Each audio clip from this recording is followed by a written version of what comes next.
Good evening, everyone. Thank you so much for joining us tonight. Welcome to our first exhibition of our 2024-2025 season at the Caestecker Gallery at Ripon College. Thanks so much for joining us. Those of you from out of town, some of the artists are here this evening. It's wonderful. It's a great way to start out the year. In addition, of course, we're honored to host the Center for Politics and the People for tonight's panel discussion. People love art.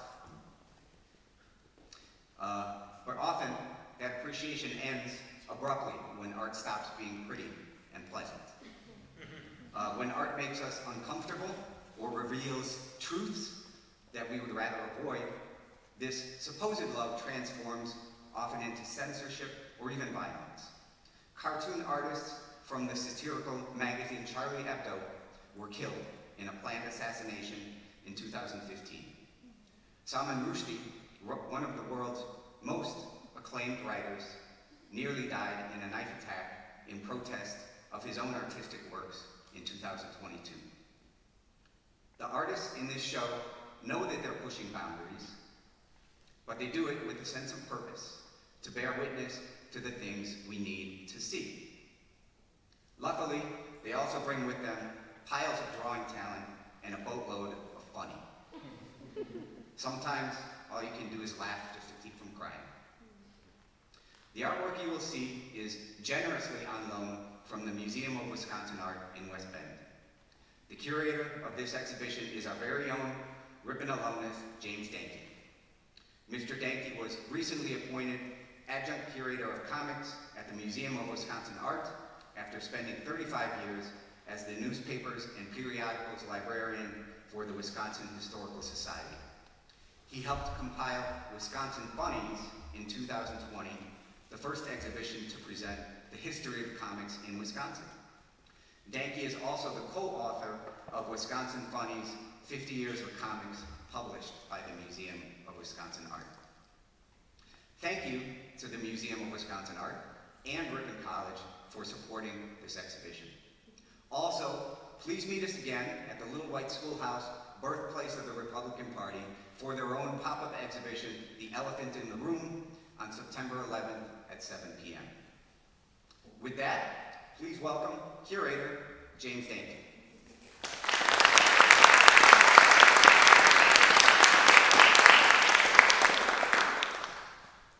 I understand this is going to be a hot mic, right?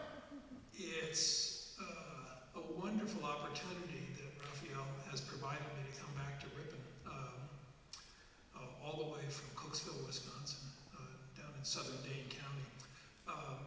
But a bit about the exhibition. I got a call from Lori Winters, the executive director of the Museum of Wisconsin Art, last November, early December, and she said,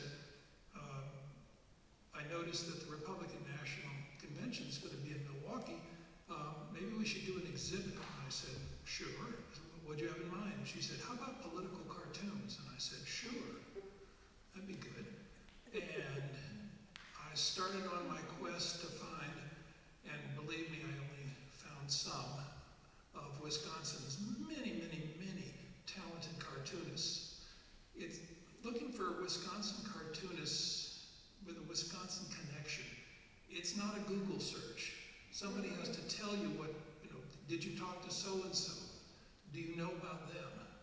Some I knew about, some I didn't. Some lived in the motherlode of Wisconsin cartooning talent, Stoughton, Wisconsin, yes.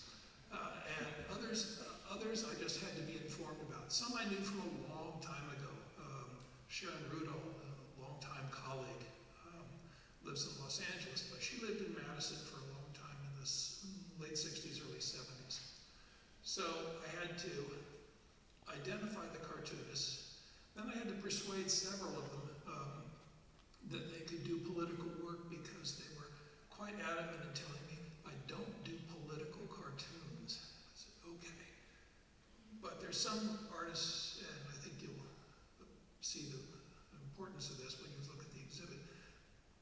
I really wanted them in there. True, they're friends, but mostly because they're incredibly talented. So I approached Poplaski, who I've known forever, and he'd said, no, I don't do political cartoons, I do superheroes. I said, well, okay, let's talk about that. And I said that superheroes can be political too. I've read enough comic books to know that. And I said, how about you show Superman picking up the little white schoolhouse and bringing it to the Fistserv Center in Milwaukee. He said, oh, that'd be a trademark violation. Believe me, it's not. It's not. But I said, well, maybe you could think of something else that you could draw on that. And so he started drawing the works you'll see over in the gallery.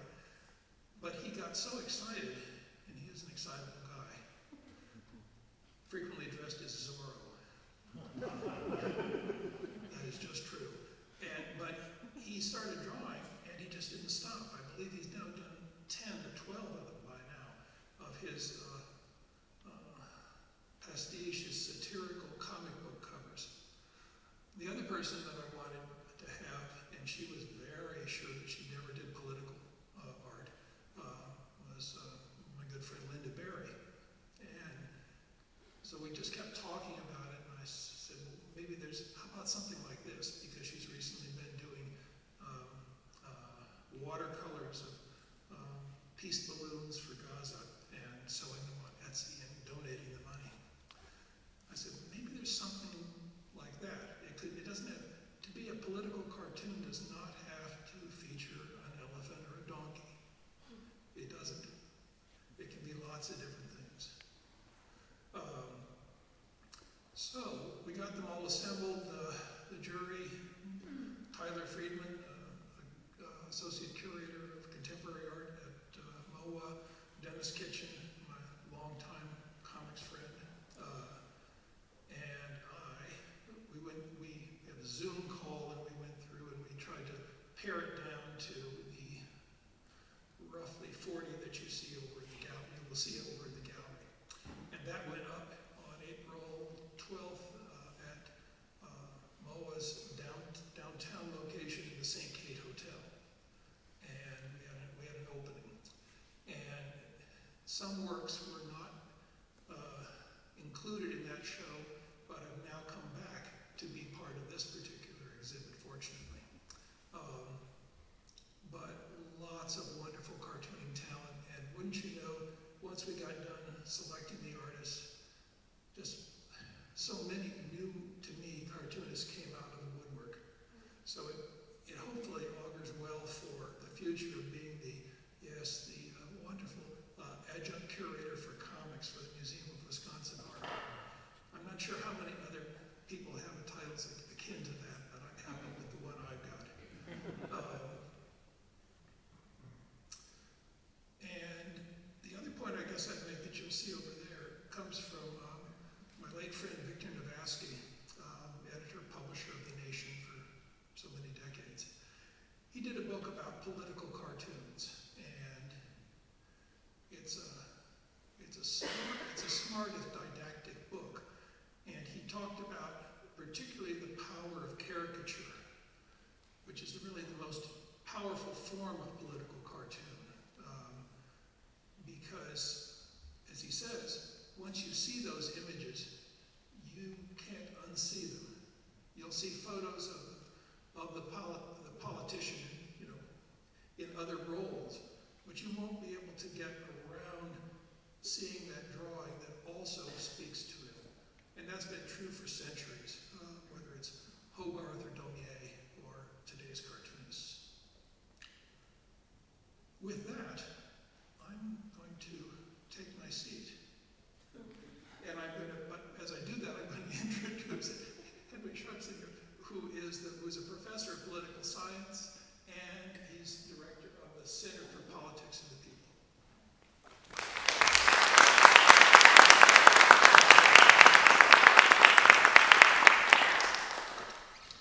Good evening, and thank you, Jim, for your remarks and introduction. It has been a privilege to observe the collaboration between you and the Museum of Wisconsin Art, as well as the Ripon College Department of Art and Art History, and Raphael Salas. Thank you for letting the CPP play a small role in this as well. It's also wonderful to kick off the new school year here in Demmer Hall with all of you. When I look around, I see really a wonderful mix of students, of course, and I see faculty, I see staff, I see members from the community. I think that's something that makes Ripon special, having this sort of close bond between the college and the community, and also how we can collaborate across departments. So thank you for being here tonight. Before we walk over to the art exhibit itself, I look forward to having a short discussion with the author, editor, and curator, James Danky, but also Professor Emeritus of Political Science, Marty Farrell, and Assistant Professor of Anthropology, Ursula Dalinghaus. So thank you for joining us tonight. Let's give it up for them.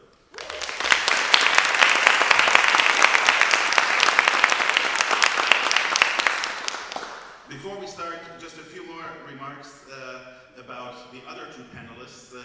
We've heard a little bit about Jim's background. For Marty Farrell, when Marty Farrell retired here at Ripon College, or rather semi-retired, I should say, in 2016, I sent a short message, a statement to our Office of Marketing and Communications. So I went back and I looked what I wrote, and it said the following, which I still captures, I think, some of Marty's contributions to our college community. I wrote, over 4 decades, Marty Farrell has been a role model for all of us by connecting his role as a professor to being a very active citizen at the local and state level. He has empowered our students by showing them how to make change happen. Also, through his study tours to China, Eastern and Central Europe, and Russia, Marty Farrell has literally shown the world to our students, who come back with broadened horizons and a better understanding and appreciation of other cultures. I feel very lucky that I have had the chance to work with Marty. His leadership has been wonderful and his advice invaluable. So 8 years later, I can only reiterate that I have been very, very fortunate to have had Marty as a mentor, and I look forward to hearing what he has to say about political cartoons in our society. Marty has had some personal experiences with the Kitchen Sink comics and their artists, including Dennis Kitchen and P. Poplaski, among others, when they were headquartered in Princeton, Wisconsin. Professor Dalinghaus is a cultural anthropologist with specializations in economic anthropology and the anthropology of money. Her ethnographic research and engaged policy work examines the everyday uses of monetary technologies and the shifting relations of money, social inequality, and financial inclusion, both domestically and internationally.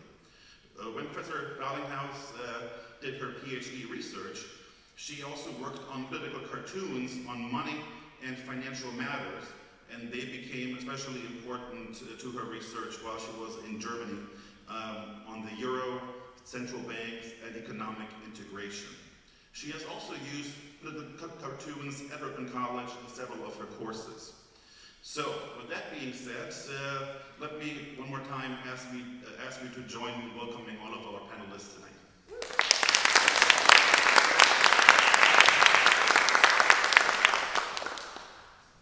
My first question was actually for James. However, this is more about the story of origin, in which you already went into a little bit. So I wanted to ask you sort of how this exhibit came about and what the process was like. I'm going to give you one more chance. Is there anything that you haven't mentioned but would like to kind of point out? I made a faux pas. If you're one of the contributing artists, could you raise your hand?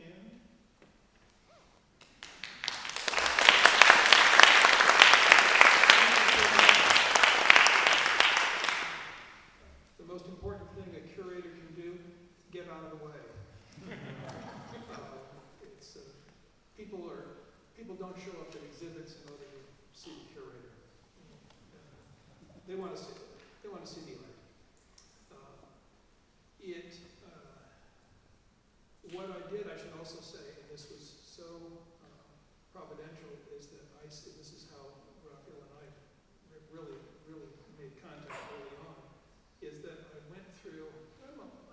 long-time academic, okay. But I went through and looked for every single art department at any college in Wisconsin. I would have said that I knew most of them, but I certainly found places that I had not discovered that had art departments. Then, of course, there were some that, sadly, I thought, well, why can't I find the art department? Well, because I think they eliminated it.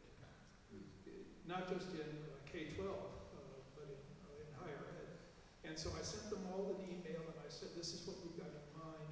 If you know anyone who's a cartoonist who might be interested in participating, please have them be in touch with me. But that's how I got in touch with Raphael, and of course I had the secret in by being an alum from 1970. Yes, that long ago. Fortunately, Raphael is very active, not just as, in his own work, painting and printmaking, but also he's on the Wisconsin Arts Board, and he's on the board of the Museum of Wisconsin Art. So that connection really smoothed the way to bring the exhibit here to Ripon.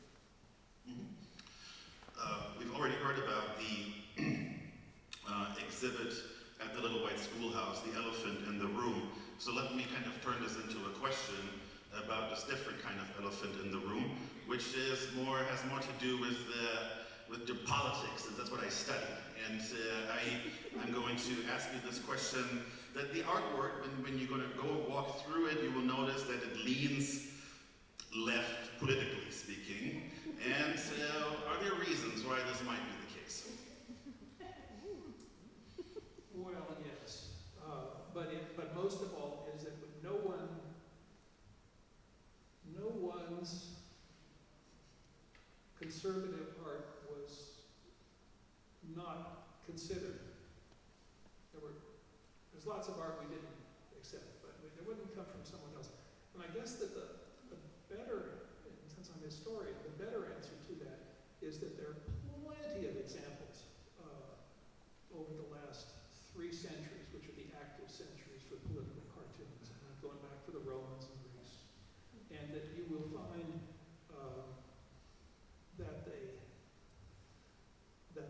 littered political propaganda. I like the word littered there. Just to choose the most odious example I can think of, the Beobachter, the Nazi Party paper, filled regularly with cartoons that were vilely anti-Semitic. And so it's not art doesn't have it's not the sole property of political progressives. But in this case, those who chose to send work in, because that's the process, we can announce it, and artists can say, here's some work. I think we asked everybody they could have up to 5 pieces. Some people had, we couldn't have more than that, just to think about, because we had time limits. And so I guess that it's the luck of the draw in late 2023, early 2024, that produced the particular crop that's there. There are certainly conservative political cartoonists that you can find. There are very few editorial cartoonists left anywhere in the country, but that you can find them, but to my knowledge, they're not from Wisconsin. They lack the Wisconsin connection. Did they go to school here? Were they born here and then taken rudely out of state or something? As long as you got, as long as the artist could agree that they had a Wisconsin connection, I had success. Thank you. And let's stick with the exhibit just for a moment, since we had the honor of already walking through it the other day.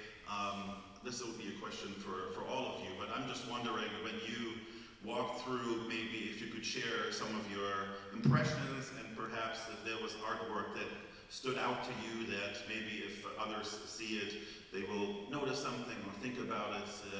I don't know if somebody wants to start. Maybe perhaps Marty? Sure, be happy to. Thank you. thank you, Raphael, Henrik, Jim, Ursula, for organizing this, and thank you all for coming. It was a very nice turnout, and I think you'll enjoy the art. I would just like to also add to the question about the political slant of the ones in the gallery today. For example, I knew Pete Poplaski quite well back in the kitchen sink days. Dennis Kitchen had his headquarters near Ripon on Swamp Road, out near Princeton, for over 20 years.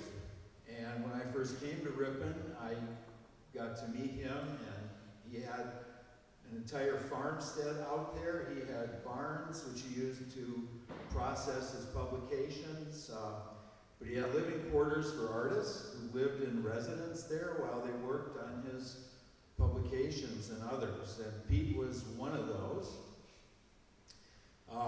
Dennis also organized a softball team in the summers, and I was happy to play on that team.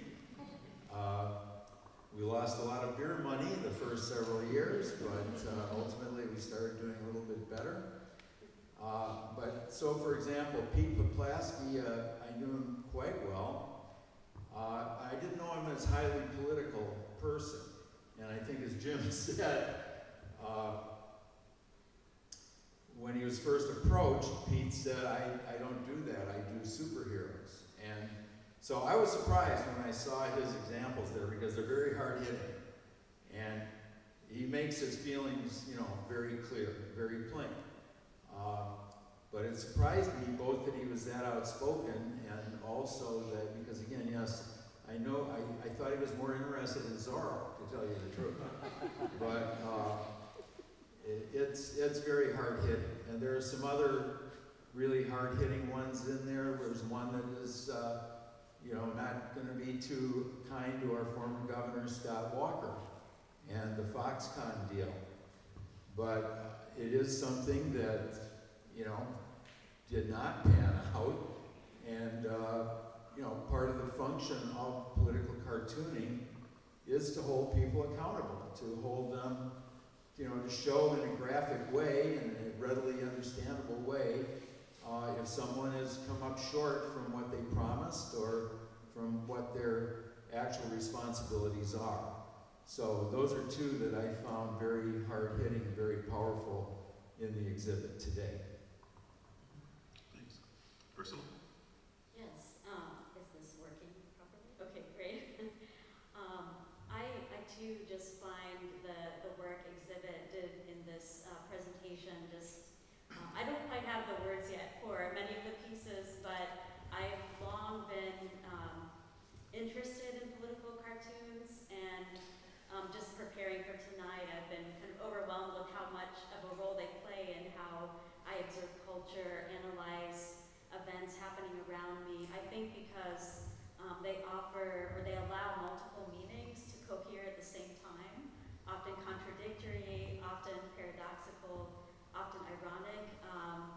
And there's one particular work in the exhibit that I wanted to mention. It's called Careless Love, Unwanted Pregnancy Song, and it's featuring a folk tale or folk song from Appalachia. I encourage you to read it and to take that one in, but it really hits close to home with our current politicization of pregnancy and abortion and rights to deciding over what happens to one's body, bleeding over into, quite literally, unfortunately, into really terrible medical trauma that women across the country are facing because they can't get medical care.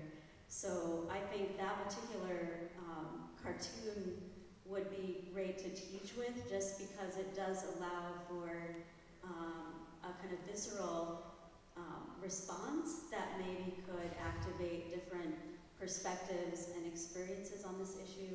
It's clearly a very challenging topic, but I think that's the power of political cartoons, that they enable us to have a conversation over things that would be, very weighted down otherwise. So I encourage you to take a look at that one in particular.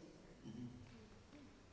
Perhaps, Ursula, I'll stick with you for a moment here, because I can see that you've done a lot of sort of homework and reflection, but you also have used cartoons on money and financial matters while you did your research in Germany. And so, are there any examples that stand out to you, and can you tell us sort of why you've used them and how they're helpful for your research?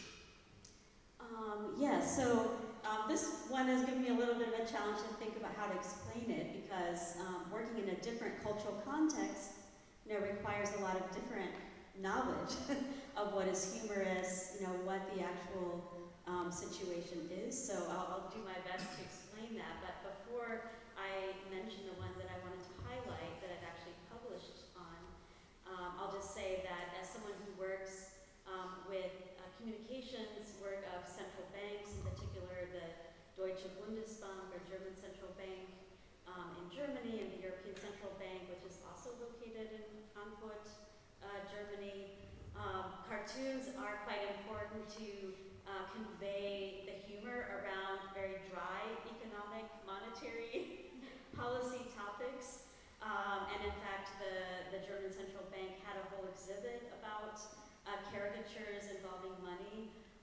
One that I sort of wanted to highlight, I have to just describe it briefly, is sort of resonant of what I experienced this summer. I had sort of a brief visit back to Germany, and I think that in the European context, people feel like there's a lot of small little countries, and that by virtue of having the euro, the single currency, and a kind of shared monetary policy, there's a feeling that you can weather the storm. So there's one political cartoon that shows this little tugboat in the ocean, turbulent waves, and in between, on one side is China, and on the other side is the US.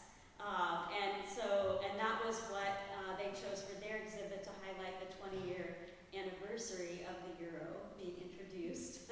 So I think that it's interesting in terms of it tracks with the self-descriptions that I've heard in my research, but also gives a sense of what sort of cartoon they might select to comment on those issues. I think in other news media elsewhere, other critical stances might be a little more critical in other ways. So going to your point about politics, like what is political, I'm working specifically with people who want to de-emphasize the political, even though they know that monetary policy is something political.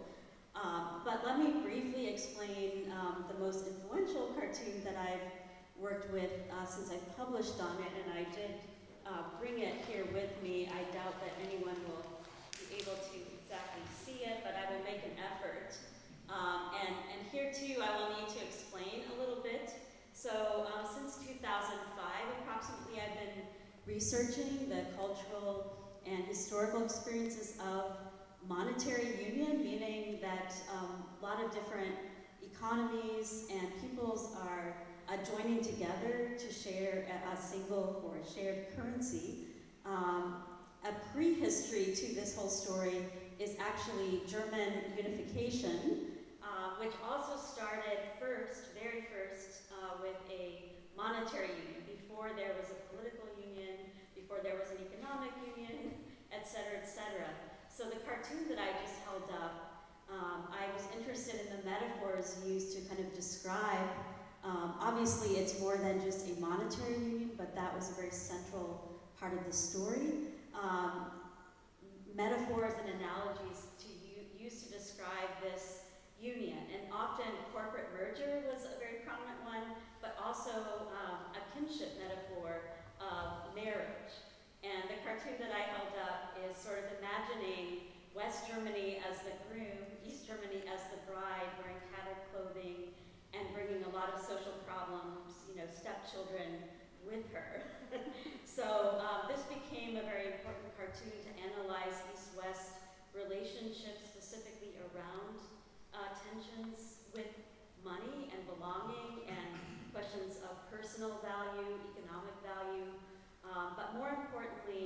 I was able to find a different artifact just by coincidence from a party speech in the late 1950s from an East German politician that also imagined an eventual German unification as a wedding. But in this particular speech, it was East Germany that was the groom and West Germany that was the bride, and really sort of inverted all of what actually happened. And this came about also in a fieldwork context. So I wanted to highlight that as a way to say that political cartoons interact in the world, and it's just as important to capture kind of the context in which you encounter them and use them as a really interesting artifact to unpack history unfolding over time. So that's where I'll leave it. Thank you. Marty. I'm very glad that Ursula mentioned her academic research into political cartoons and how they relate to important topics like that. And I see we have quite a few students here tonight. Obviously, you'd have to clear this with your professor, but I think political cartoons could make a very good topic for a research paper or even a bachelor's thesis for you, depending on your major. But it combines art. It's a great liberal arts approach. Art, but also there's writing, there's historical references, there's social, political, economic references. On one level, political cartoons are very simple. I've seen it described as have an idea and express it in drawing. Sounds simple, but actually, if you look carefully, you'll see they're a complex system of pictures, symbols, and words, and you have to interpret all of those meanings. Usually there's a representation of a real person or event along with the artist's idea about conveying a message about that person or that event. And usually there's humor involved. Usually you want to find something witty, and it might range from mild amusement to sarcasm, ridicule, or even vitriol. And as Jim mentioned earlier, in the case of the Nazis and other autocratic regimes, they used it as a vehicle for their hatred. But one good quote that I found that I hope maybe will help you this evening is that in a successful political cartoon, the viewer's grasping of the reference and message are crystallized into a single moment of recognition, followed by a sharp sense of gratification or annoyance. Yes, it can be annoying. If you don't happen to agree with what's being expressed, you may be annoyed. And sometimes the annoyance can be so extreme as to become deadly, as in that Charlie Hebdo case that was mentioned from 2015, in which 12 people were murdered and several others were badly injured. So the great thing about the political cartoon then is it can instantly make a point that might be much more difficult to explain verbally or in writing. And it's that instant recognition of the point that's being made that it really constitutes the power of the political cartoon. And that's why they've been used, as again Jim said, for 300 years. I saw references to colonial era cartoons here in the United States. One gentleman in Britain, James Gilray, is considered the father of British political cartoons, produced about 1,000 of them between 1792 and 1810. Thomas Nast, well known here in the United States in the mid and late 19th century.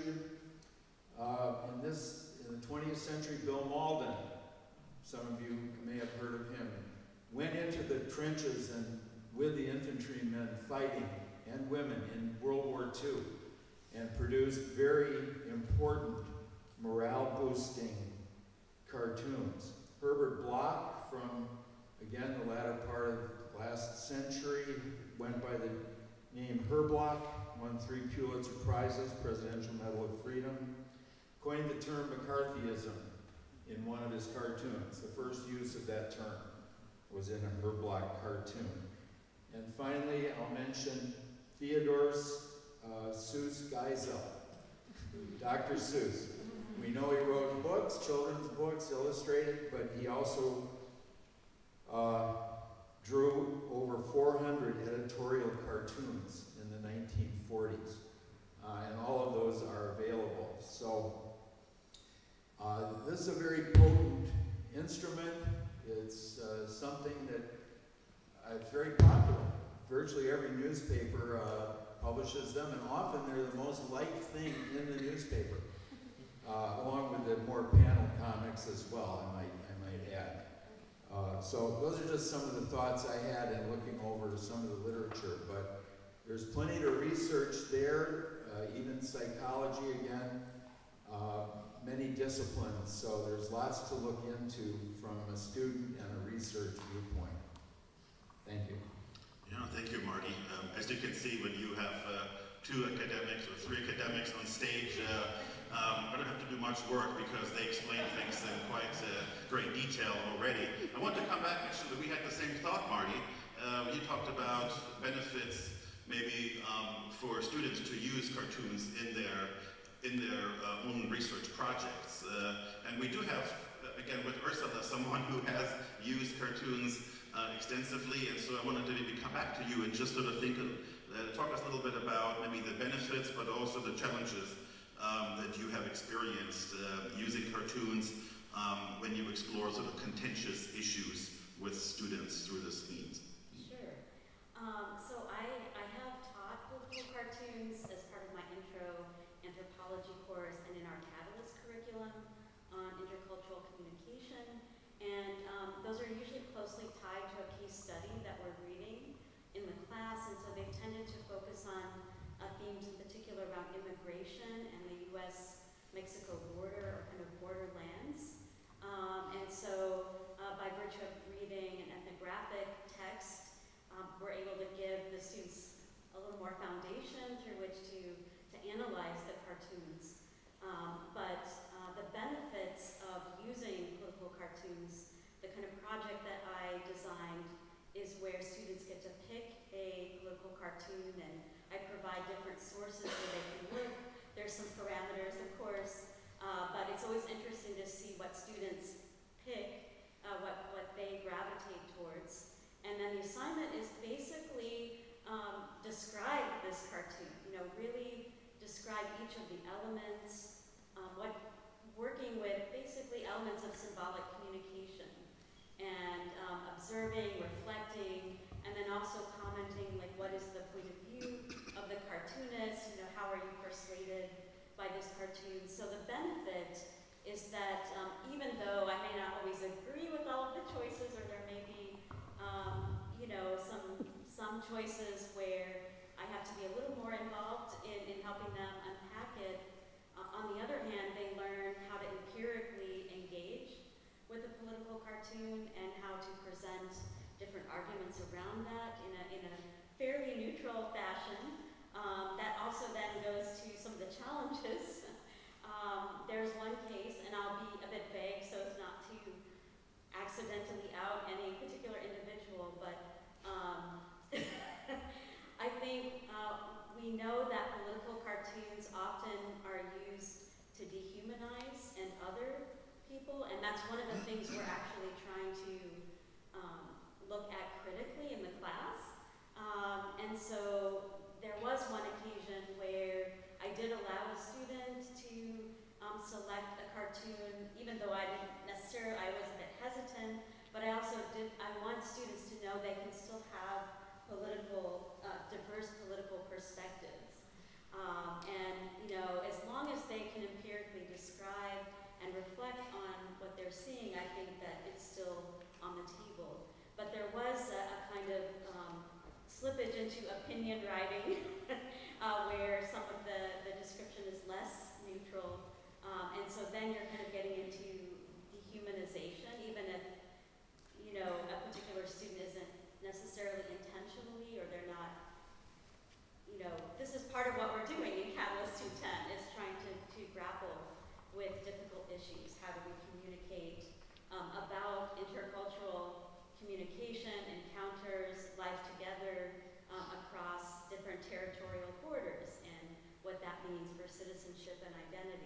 So the challenge, I would say, is really setting things up in a way that students feel like it's a safe space to do this analysis, and that we can actually have a dialogue and disagreements, but without dehumanizing or othering people in the process.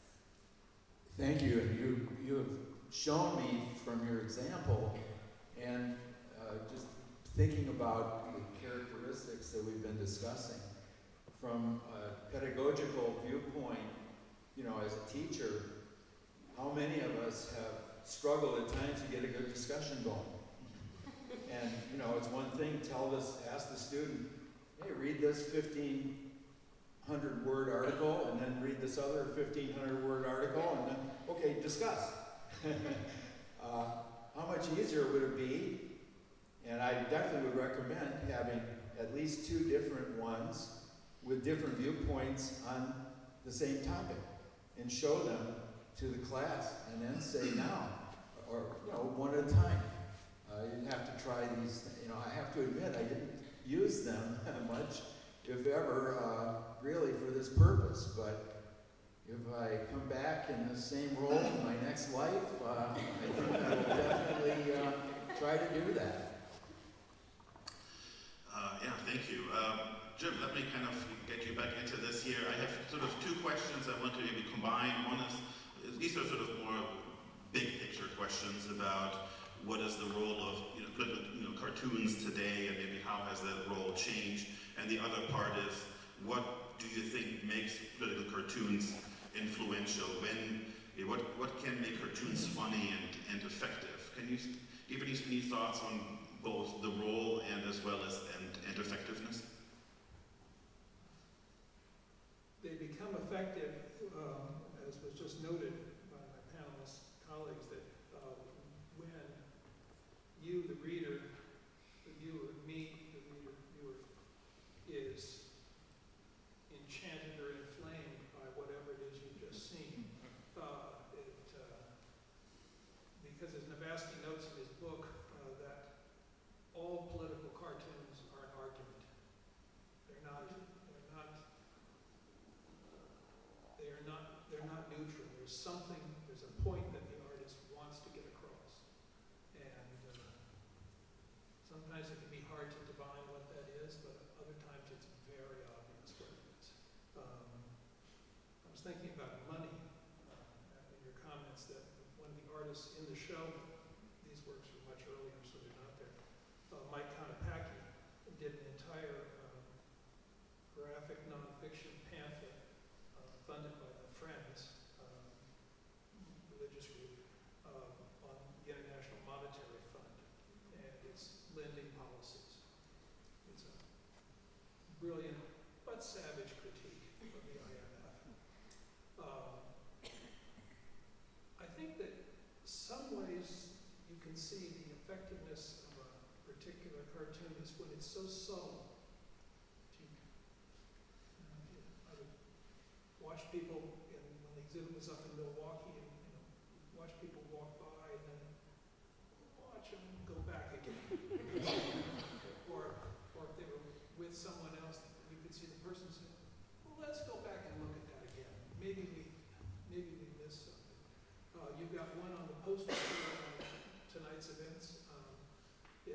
Paul Noth, New Yorker cartoonist, one of several New Yorker cartoonists, which that of course is the Valhalla for cartoonists because of the regular payments that they make, and the very rigorous process. But it shows a table, an oval table with a Putin-like figure on the left, and it shows a map of Wisconsin, and one county is in red, and the only caption I think is Waukesha County. It sums up a lot about who we are as an electorate. There is no formula. No cartoonist would agree to that you could only, if you did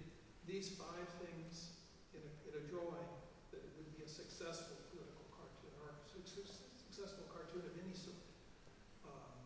There's there's wonderfully lots of magic about that. As a non-artist, that I just get to marvel at them. But there's also, again, there's the range of approaches to the mere term that we use for this show, political comics, Pow-litical Comics, as we stole from Pete's cartoon. There's a whole range of approaches to how that can be interpreted, and there are lots there. I don't. Somebody asked me in April, and they said, "Well, do you have a favorite?" Well, of course, I'm not going to be answering that question. Am I? That wouldn't be right. Wouldn't be sage or safe. But I think that the effective ones, you know when you've been affected. You walk by and you've gone back. You've thought about it. You've told someone. It's the one you tell somebody else about. Sort of given our time constraints, let me maybe ask at least one more question. I think it's an important one, and perhaps sort of get different takes on that one. And that has to do more with sort of the boundaries of legitimacy. What I mean by that is sort of when do political cartoons sort of cross the line of propriety and civility? Maybe that line has shifted in more recent times, or maybe if we think about whatever the effects of well, I'll just let you answer this question, but I wonder, what do you think, when do cartoons sort of, quote unquote, cross the line? Maybe, I don't know who wants to go. Well, again, they are a form of speech, and we have in this country and many others a freedom of speech guaranteed in law. But no freedom or right is unlimited or absolute. And so we go back, again, hundreds of years in the British common law. It was not legal to use your speech to slander somebody or to defame them or written word to libel them or to defraud them. So there's lots of speech that is not protected. And yet at the same time, it's difficult to determine exactly where to draw that line. But hateful things, hate speech, I think is out of bounds, or maligning, stereotyping whole groups that have to be members of our community, whether it's our academic community or our nation or our community on earth. We cannot just condemn whole groups, and certainly individuals, shouldn't be slandered, shouldn't be libeled, shouldn't be depicted as child molesters if there's no basis, to that. But I guess one of the cases I would mention in this regard was the Jerry Falwell and Hustler case back in the 80s. Some of you may remember. Now that wasn't exactly a cartoon, but it was a parody of an ad for Campari Italian liqueur. And I don't know if I can even go into all the detail, but it basically depicted Jerry Falwell, the evangelical Christian leader, as having had sex with his mother in an outhouse while they were drunk. And he sued for libel and slander, and he lost.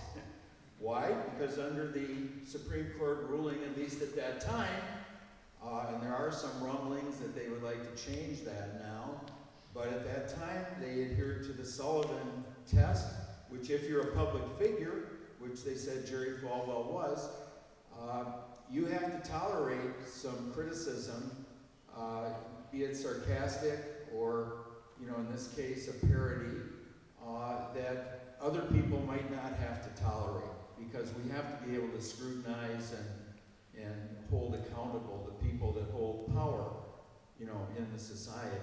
So I guess what I'm saying is sometimes it'll be hard to draw the line. And that was a case, although the court ruled 8-6 0 in that particular case. But sometimes it is hard to draw the line, but I guess was it Justice Potter Stewart back in the 1950s or 60s said, it's hard to define pornography, but I know it when I see it. Well, I know when it's crossed the line and when it's unfair, you know, when I see it, but it isn't always easy to draw that line as we're trying to respect freedom of speech, but also protect people from being actually harmed by false speech. Thank you. Anything you want to add to that, Ursula?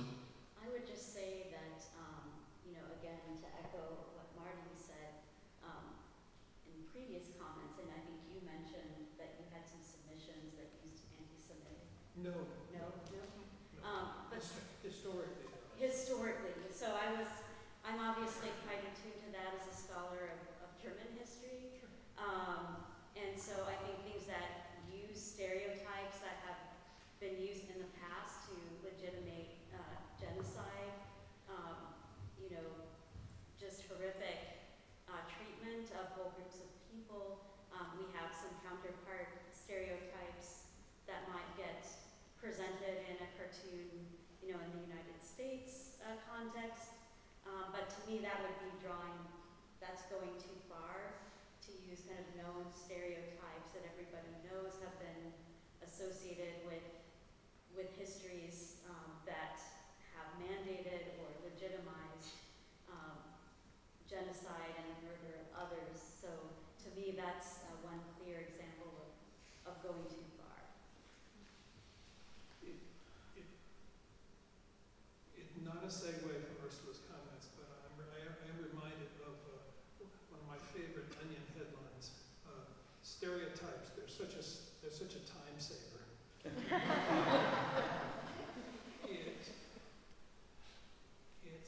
I also wanted to put in a plug for art that if students here, we have an art professor right over here, say that if you don't find the cartoon that you like, you could draw it.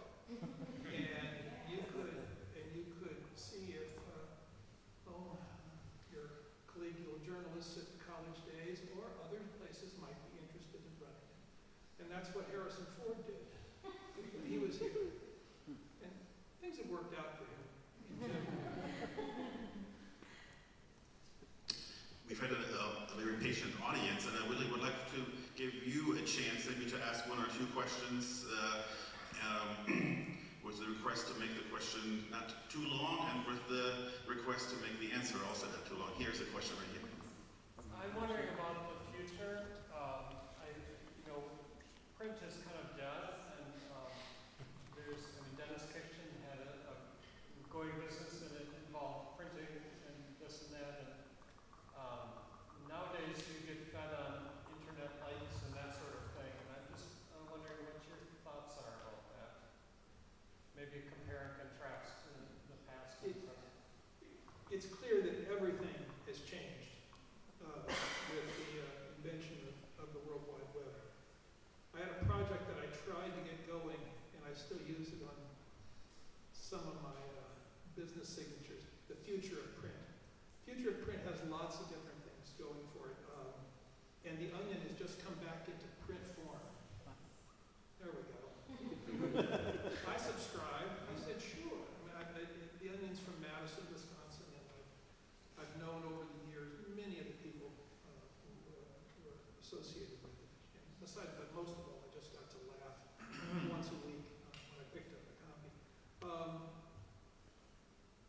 At the same time that print has declined, and you are absolutely correct, is that you see it in you see the use of books as interior decoration in almost all fashion magazines. I don't look at a lot, but I look at enough to see those. And the message that sends. Also, book publication has continued to skyrocket. Individual titles. They're always going to talk about bestsellers and so forth. But when you flip the title page over and you look at the International Standard Book Number, when I was first a librarian, I think they were 250 it's 800,000. But that's the long tail effect from Daniel Steele or like that down to the person who self-publishes their own work, which is very popular and can be very remunerative too. But where you really have seen the decimation is due to Craigslist. With the destruction of want ads and such, that you pick up a newspaper today, any paper, and it's so thin, and even if you read every single word in it, you'd have lots of time to go do something else. So I think it's got a future. Exactly how that's going to happen, I don't know. If I did, I'd be a gazillionaire, no doubt. But I love print, and yes, I also look at my screens, plural, every day. Any other comments? Perhaps, is there one more question? Yeah, right here. Well, I'm just curious about the reception of the exhibit in Milwaukee, especially because it's called Ripon RNC. So, like, I know that there was something that happened before the RNC. Like, how did that happen? There was, because a hotel is not a academic institution, that there are all kinds of rules and regulations. And my employer, if you will, Museum of Wisconsin Art, is required to make things be okay for the hotel, which hosts the BOA downtown, which is very important as a venue. And we had to remove 8 pieces, which are now here. And it's puzzling which ones. One I totally could understand. But others, I thought, like, why that one and not this one? But it was a momentary jab in the solar plexus. And but because of the adroit work of Lori Winters and the installation crew, they took the show that was up, that I'd actually seen on the 12th, and on the 19th, they rehung the whole show so that it didn't have like big blank chunks there. And all of the artists, save one, had at least one work still there, fortunately. But it was, it's a curatorial nightmare. So that's the general story. We have to wrap things up. However, I do want to give panelists one more last chance. If there's any final thought that you came in here and you said, I really want to sort of make sure I get this point across. Is there anything left unsaid? Any parting thoughts for us? Just go in and hopefully with open eyes and an open mind and enjoy. And there'll be another group. It won't be the same ones in Little White Schoolhouse, correct? And that's on, yeah, and that's on September 11th. So that would be another excellent opportunity for all of you. I would just second your suggestion of incorporating political cartoons in research and writing and reflection. So definitely do that and enjoy. Very good. That being said, I want to thank Rafael Salas, wonderful to work with and a good friend of mine. And I want to thank you, the audience, for coming. Thank you for your interest in this exhibit, and a big thank you to all of our panelists.